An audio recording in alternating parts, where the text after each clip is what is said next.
Tugenda kutandikirako naddala Ssaabalamuzi bavuddeyo mu ngeri ya ebbweddene ligambwako nnyini nate Ssaabalamuzi wa Uganda Alfonse Owiny Dollo asabye gavumenti yakuno okulaba nate nga bagamba ku bakungu ba gavumenti abakyagendera ddala maaso nga bugolo n'okuyisa olugaayo mu kkooti. Ono agamba nti abakungu ba gavumenti bali mu kugoberera ebiragiro bya kkooti ekiviirako nabo butakola bulungi ng'agamba nti ne Ssaabalamuzi alyetaaga okubawo ku nsimbi eziwerako nate basobole okukakkalako emirimu gyabwe obulungi.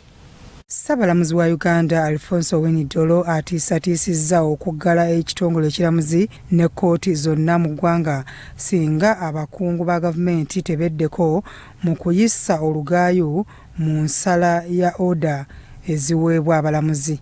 Abadde ayogera mu kujjukira emirimu gye yali Ssaabalamuzi wa Uganda era Ssaabaminisita yasooka Benedicto Kiwanuka. Agencies of the state committing the sacrilege of purporting to interpret decisions of judicial officers, refusing to implement decisions of judicial officers, court decisions. This is wrong.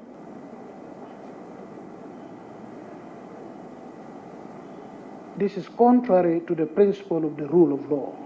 Yeemulugunyizza ku mbalirira entono ebaweebwa ng'ekimu ku kiwayi kya gavumenti ng'ate abalala beeduumulira omusimbi. So my call is to the executive and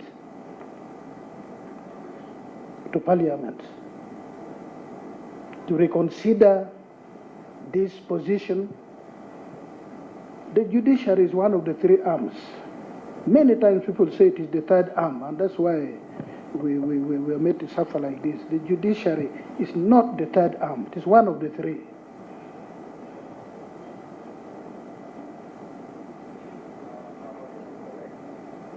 With equality of force of arms in our function. Omukulembeze w'eggwanga asabye ekitongole ekiramuzi okuba abenkanya nga bawa ensala n'okwewala enguzi era ng'akiikiriddwa yali Ssaabaminisita Dr. Livingstone Ndugu Ruhakana Rugunda. Pulezidenti wa bannamateeka mu ggwanga wansi wa Uganda Law Society Bernard Oundo asabye wabeewo ennongoosereza mu kulonda abalamuzi nga basinziira ku kusaba emirimu okusinga kati nga babagonnomolako migonnomole.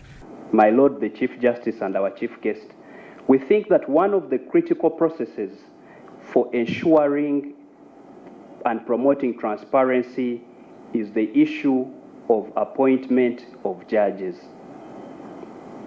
In order to ensure transparency and accountability in the process, the appointment and selection criteria should be made accessible to the general public, including the qualities required from candidates for higher office.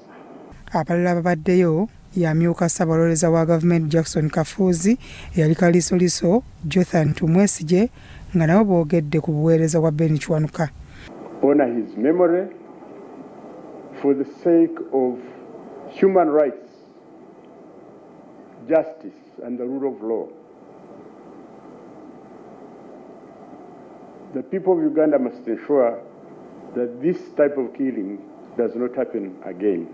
It is therefore important to note that every person has the responsibility to contribute to these ideas. As citizens of this Pearl of Africa, let us individually examine ourselves. Do I honor our Constitution? Do we honor our Constitution? Giweze emyaka 5 mugomo obukyanga Ben Kiwanuka attibwa abajaasi ba Idi Amin. Bya Muhammad Wamala ne Wandro Bone, Crossroad TV, Omunyo.